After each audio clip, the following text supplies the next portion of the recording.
Hello everyone, I am Bob and I'm going to show you guys in this video how we lease thousands of our units in our own brokerage to ensure that we get the best overall rents from the best tenants possible. So that when we do get your rental property going, we reduce the chance of property damage and we actually make sure that you have rents coming in, which is kind of a nice thing. And so on a very basic level, you've got to find the tenants, you've got to vet these tenants, and then you have to collect rents from these tenants so that your rental property actually has some income coming in. And so, all right, step one, you'll need professional marketing photos of your property. And while I'm sure your iPhone is great and it has all the extra cameras that apparently do a lot of things, that doesn't necessarily make the photos great. I would consider at least trying to do proper lighting, staging, editing, and when that doesn't turn out, just hire a professional. Going out there and doing this on your own, I guess you could go on to Thumbtack, type in photographer, and read their reviews, make sure they're credible, make sure they're good. Now, I will say that if you are just going to use a photographer, just the photographer, that cost, at least compared to our leasing costs, can usually be almost as much as us leasing the entire property, which might be the case with others if you're in other states and stuff as well. So just consider that cost if you want to go out there and do it on your own. And that brings us to step two. You've got to actually put those photos online and start putting together a little marketing campaign for your property, right? So a few of the websites that you're really going to want to just be on are Zillow, apartments.com if it's like an apartment or a townhome or a condo, and another site like HotPads. You'll also want to have a professional profile made for you on each one of those sites. It's really not that hard. You just put up a few things. And then make sure that you get good reviews from past tenants and things like that, because that's going to be way more valuable than whatever it is you put up on the profile. And if that doesn't work, those sites just don't work for some reason, you can also try Craigslist and even Facebook local pages. They tend to be really niche, but sometimes they can really work, especially if it's like a younger market like college students. But you know, the results tend to be a little bit different. One place that we actually will address people on is on the MLS, since we're licensed real estate agents and brokers. So the tenants are being professionally represented by other agents, and most agents, like just about any agent, is going to at least vet this tenant to make sure that they would pass applications. So usually you're getting a better group of tenants if you were to average it out. And step three, and this one is actually going to be really advanced, and I don't know if it's really worth doing, but we do it, and it's what makes the biggest difference. But if you really want eyeballs going to your listing to lease your property, you will want to rank well on Google search and Google local. When someone types in some version of like leasing a house in Phoenix or in Tucson or something like that, your property, your listing, your website comes up.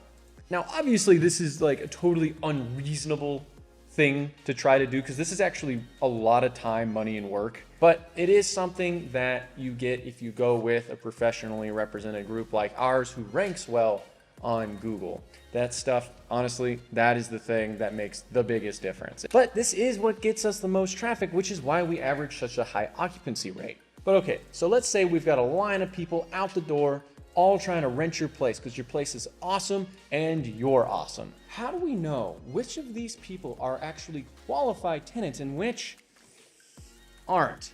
Well, the things we got to do is we need a background check, credit check, rental history, employment history, and an eviction check. So let's say we put a potential tenant through all of that stuff and they come out looking great, okay? At least on paper.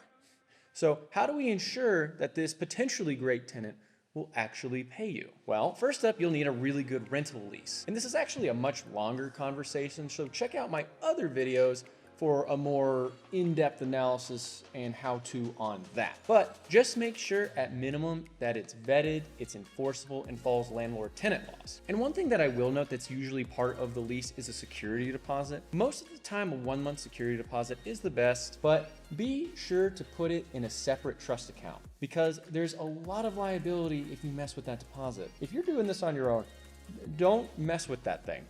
You need to be really careful. And sometimes it does actually make sense to have a smaller security deposit, especially if the property is more of like a Class C grade. Most common more in apartment complexes, just to help keep the complex running, keep it filled. There's this perfect medium, you know, when you're trying to keep the property occupied, keeping the rents in, keeping it moving.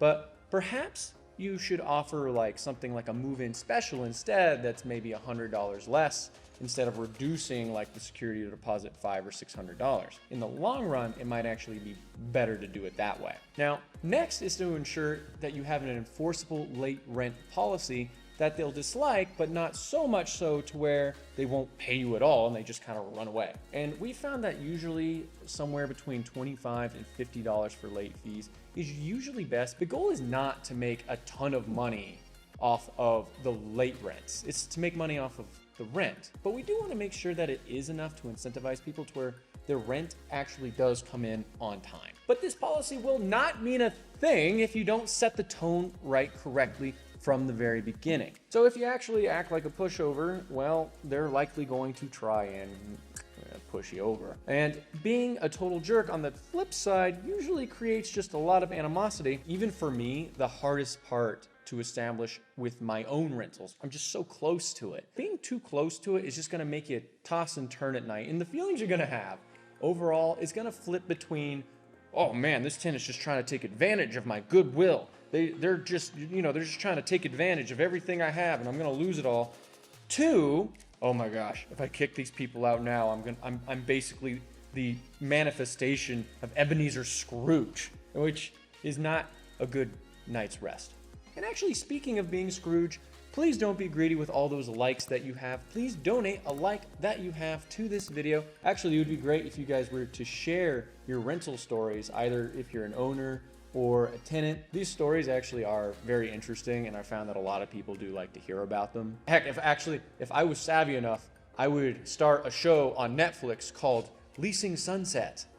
Yeah, that would be trending on Netflix for sure. Okay, so now here is a bonus tip for you guys that you should really know. This tip actually is like one of the real root causes as to why our overall rent collection rate remained really steady and really high even during COVID when others were dropping dramatically. And so what was the root thing, Bob? Well, it's because we have licensed property managers leasing your property. And this is such a big deal. It's just a leasing agent, then you're doing leases in volume every day, just trying to survive. Because you don't make a lot of money off of leases, so it's a volume game. You need another and another and another and another and another. The issue with that is it becomes just get the lease, not necessarily go the extra mile to make sure you're getting the best tenants and to make sure you're developing quality relationships with those tenants from the very beginning. Starting early and having a good first impression is so key, you guys. When people actually like each other, whether they're like tenant or an owner or a manager from the very beginning, things just start to gel together a little bit better. They're less likely to call for more maintenance issues that maybe aren't really a big deal. And these things not only reduce the stress and tensions, it really reduces your costs. When things like COVID came along, we were able to call like all of our tenants, help them out. We had that relationship, and it's this relationship and professionalism that we were able to give them that really made the difference. And another thing to consider before getting a rental property or turning your existing property into a rental is it even worth it? Maybe selling instead of renting is actually the better idea. Maybe it just makes more sense to go that route. And that's actually what I go over in this video. So hopefully I'll see you guys over there next.